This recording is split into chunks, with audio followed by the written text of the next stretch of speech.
Alright, here's this really old Lennox, Right here we have an old 70s probably HS6 air conditioner. or 80s.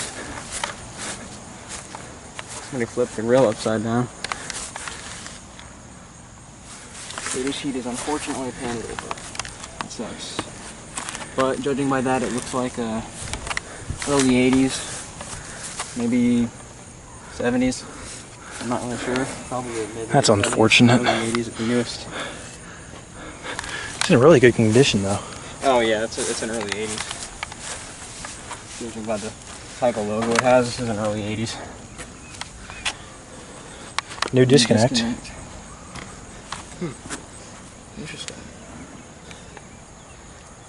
It's inside. Compressor. Nothing to see. Compartment, so there's nothing to see in there.